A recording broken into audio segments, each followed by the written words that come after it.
Influence here, and today I have Airachnid, which is Transformers Studio Series version from Transformers 1. I always like the design of this character because I think it's taken from Beast Wars, really. Black Arachnia, I believe it's kind of a similar character. To have a spider on Earth, it would make sense, but on Cybertron, what would it be? How would it look? So, you know, it still has the 8-leg motif to look like a spider. You know, 1, 2, the arms is 3 and the legs is 4 on one side. So you have the 8 legs. Kind of reminds me of World too, the design. But let's just get it started. I think this is a great figure. I really like the figure. Transformers reviews, tech and the news, whatever else I use as a muse. Hit subscribe, I appreciate the views. Influences interest on YouTube. Let's get a close-up of the face. Pretty nice face. You see the eyes on the side. Yeah, they did their thing with this, I think. It's painted okay. The eyes could have been painted better. You can kind of see the pupils. I do like that, because you could, like on the movie, you could see her pupils. So I think they did well with the face. I don't know how much I love the face, but I mean, they still did a good job with reflecting. Comes with 2 guns. You can put it on the side here. Right there, there's a little 5mm port. This, you can't, it doesn't fit up there. And same over here, but you can put it in her hand too as well. So let me take this one out. They are tight. I can say the tolerances on this figure are pretty great. So both guns are the same. They got a little paint, silver on the barrel. Here's the instructions. Instructions were great. That's how I transformed this figure. And here's the box. When did they stop giving backdrops? I think that was a long time ago. I'm just noticing now because there's not much to the box. You got the 36 steps. Like I said, it is a much more evolved and engineered figure than I thought it would be, which I think is great. Comparisons. So we got Blaster here. I know there are 2 different continuities as far as Transformers 1. So you see how they compare. I don't have too much of anything else that I can compare it to. And here's Optimus. Subscribe. From Studio Series Transformers 1. I forgot I owned that figure. And I don't remember. I mean, I watched the movie like 3 times. I really liked the movie, but I don't remember their size comparison. But it looks pretty right. I would think she would be smaller than him besides all the extra stuff. I mean, I guess Sentinel Prime would be the one to compare it to. But I don't have Sentinel Prime or Megatron. Head's on a ball joint. So you get you get down. You don't get too much up. You do get the 360, even though it looks weird, but it might be okay for this character. And you get the side to side because of the ball joint. Arms. Articulation is limited because there's a lot of stuff on this character, but it is articulated more than I thought it would be. So you have arms up. They don't get up 90 degrees. They do get 360. They're on ball joints and they're very toleranced really well. I mean, the ball joints are the only thing that well, the arm ball joints don't look that bad because of this, the way they have the joint. You also get a butterfly. You got to pull this out. It's transformation, but you do get it and you can use it. But like I said, the ball joints up here don't look bad, but the elbow ball joints you can see. And this figure is kind of, I mean, it's Studio Series for one, no matter how small it is, but it's kind of a great caliber of figure. Like the tolerances and how it's put together. But it has a lot of ball joints. I think it takes away from, you know, I know they save money with ball joints, but I would assume anyway. I don't know. But you can get a swivel here. I don't think there's a swivel at the ball joint on the shoulder too. So you get that. Hand is just fixed, open. So, you know, 5mm peg. elbow, I think I said that already, but 90 degrees. No waist. I think that's just the character. But legs, you can get up to here and here. So she does the full hurdles. Side, you ain't getting too much. You can move this and get more to the side if you need it. That's due to transformation. So you have a knee right there. I assume that's supposed to be the knee. Did I do the swivel? Yeah, you can get the swivel up here. But yeah, this is the knee. And you get a lot. You get a lot. But you also can get the feet. The feet move like this. So you can kind of get it up higher. Again, you can swivel at the knee as well. And then the foot, you can push the foot up. That's really for transformation. Or you can push it back. She has like the high heels. I like how that looks. It kind of, you know, makes the high heels. But also it makes the, I guess, blade guards. There's no real rocker, but you can get all you want with the legs like this. And it stands up fine even without using, oh, let me look at this articulation. So these can be, you can have them down. I think they're like this in the cartoon or in the movie, I mean. But you can move these, you can even move these up if you want.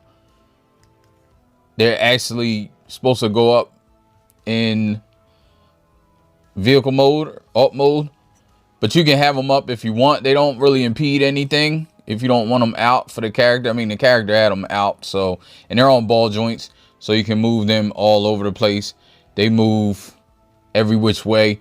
She stands up well, better than I thought, because it's really, the center of gravity is really fixed well.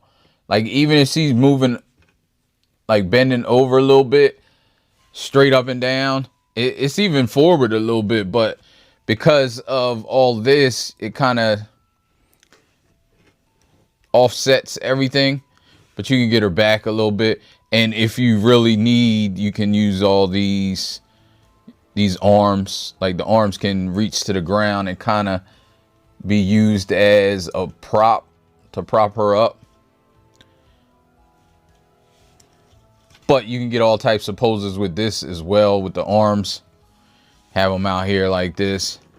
If you want dynamic poses, like you can get her in little dynamic poses. I'm not the best. You see, you can kind of get her in a pose. So let's transform the figure. So we can fool with the backpack first. You just want to move this up. When I got this on mine, this was not transformed correctly. It wasn't pegged in, and it was already put together like this. This is what you want to do now. It's just pegged in up here, right there. So you just take that peg off, then you move these around, and there's a little peg there that goes over. Then you can push this up, and this is gonna go like this. You can move this like that. So the propeller's on the bottom, and then there's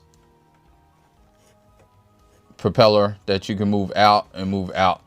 So that's how that's gonna go. This right here, I showed it earlier, but you can move these up like this, and they have locking points right there. This moves all the way up. You can also move this like this and move this up like that to get all this out of here and to make room. But then you move this, this goes up. This will go back like that because eventually this is going to wrap around. So you move all this around. You move it so you can make the circle back here. Same thing over here. You move this up, move this back, down like this, and then it'll make the circle. So these you want to move around like that, and they go into the back here.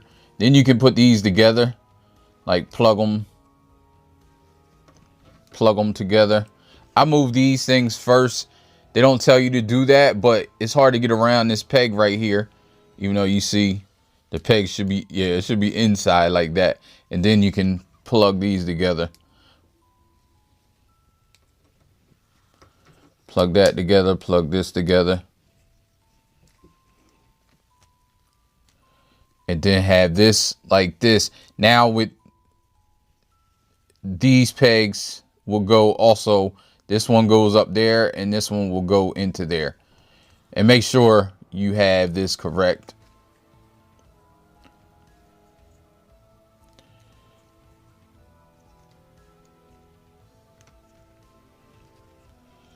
Here we are.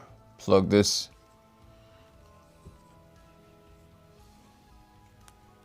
To there. And plug these together.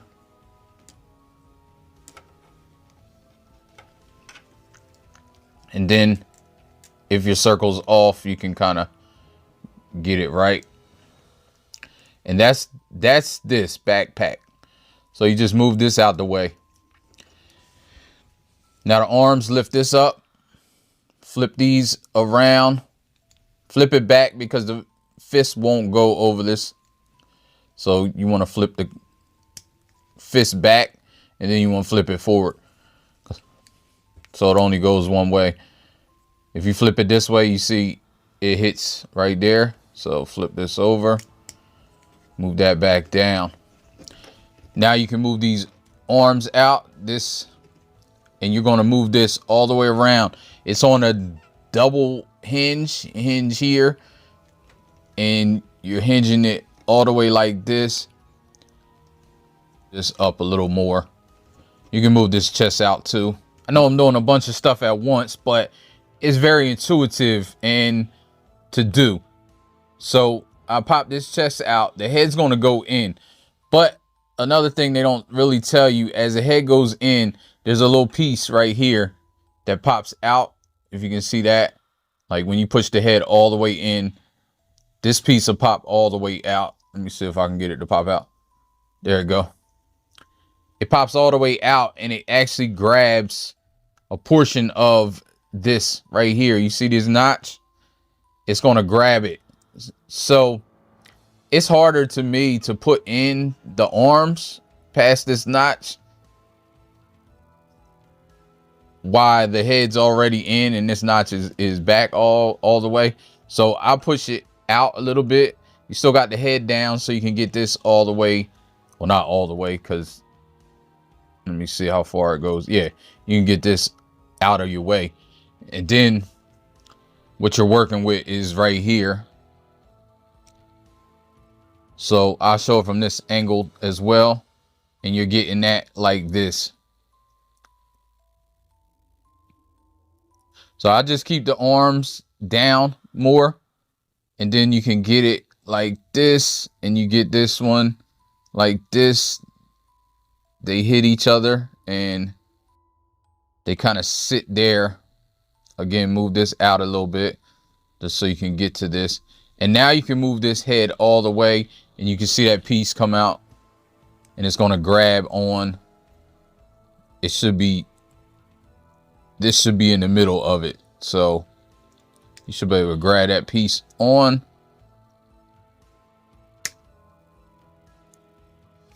And then right here, there's two notches on the chest and it fits on the top of the head now. And this should go all the way up and back. Gotta work on the legs. I'm gonna pull this out, pull this out. Now the legs are gonna move around here. I like to just move them around and see where they are because it was kind of confusing at first. So you move the legs around. And you see they're going like this. Now this piece, this little notch right here is going to eventually tab on right there. And then this notch tabs on in here. So that's the way you want it. And you want it to angle to the body. Now you got to deal with this though. So you want to move this out, flip this around. This pegs on to the knee. And this is pretty much it. So you're moving this up. It tabs on to there, and that's the way it looks. like that, kind of follows the body. And then this piece right here is on a ball joint, so you want to flip this over because there's a peg hole or notch hole that's going to notch onto the arms right there. We flip this over. Yeah, this will come off the ball joint. I mean, it's a ball joint, so it's not a real big deal, but that's how that goes. And that's the easiest way. They made it, I don't know, they made it super complicated in the book to me. So again, you know, stuff is always more complicated when you're looking at it through pictures and arrows. So again, you want to move this out. You can pull this out now and flip this around. And flip this back around. Make sure this is out of here. This is going to go down. And you see, it kind of gets intuitive, especially once you figure out one. And you're kind of moving it around. You know where it's going to go and how it's supposed to look. So move that in there. And then this flips around and goes like that. Now you have this in home stretch. Now you just want to, you see the arms came out. So just kind of put the arms back together in there. And then these are going to peg together. Kind of squeeze them.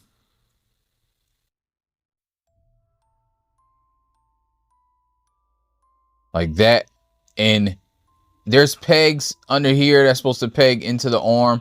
I don't know if I ever got those pegs there, but these fit in pretty well, pretty fine. Oh, I did. Okay. Those pegs got in right there. So then you got these pegs, and I just put them in one by one. Because if you have it lined up, it kind of makes you line it up correctly.